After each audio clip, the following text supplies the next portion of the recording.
Welcome to your weekly market update. It's finally starting to happen. We are seeing some lower interest rates.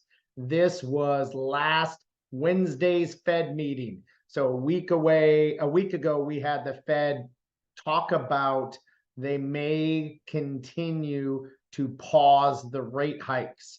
There was some language in there that they may be willing to cut next year. So if they come back in December and mention cutting or saying we're done raising rates due to the employment numbers, due to inflation looking under control, you'll see interest rates were about a 0.5% better this week over last week. You'll see rates improve as much as a full percent in one day. So we don't know what they're going to say. We don't know what's going to happen. We believe they are done hiking rates, but there's mixed messages with the different Fed members. What else is happening to curb inflation?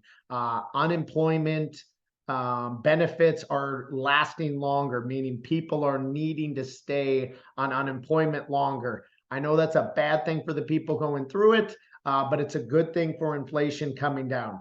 Also, the hirings have cooled off.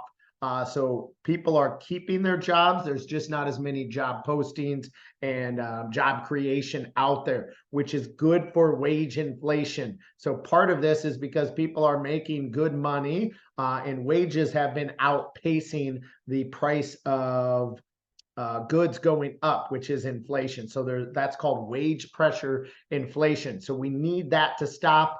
That's a bad thing if it happens to you. It's happened to me this year. My incomes went down due to the higher interest rates. So you can all thank me for bringing inflation down. But I say this jokingly because you need to be diligent on your search. If you have less than 20% down, now is your time to buy a home. If you wait till rates come down, every 0.5% in interest rate, there's another 500,000 buyers entering the market. That means if 2% comes down, we're thinking rates will end around 7% this year and drop some point next year to 5%. That's just my own personal predictions from the analysts that I follow. That would mean another 4 million buyers entering the buyer pool and less than 1 million homes coming to market each year. So you got to know that pushes up prices. There's a huge inventory shortage. It's not going to be solved for probably, I think, 8 to 10 years.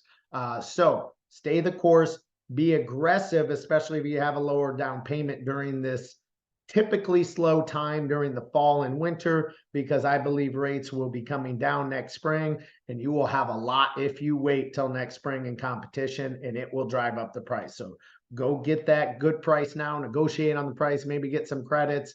Not every property, not every market's allowing that, but that is my take on this. We would love to help you get a place this fall, this winter, before the chaos of the spring market bids you out of the property. I feel terrible that I have friends who bought in a neighborhood 3 years ago, and I have other friends trying to move into that neighborhood who make almost identical money. One of them is at the same job as his friend, and they can't afford to live in that neighborhood because the rates have went up and because prices have went up. So this trend will continue to happen as long as there's a shortage in inventory. So be diligent, stay on your home search, get aggressive. Let us help you get the property. 312-731-4939, 312-731-4939.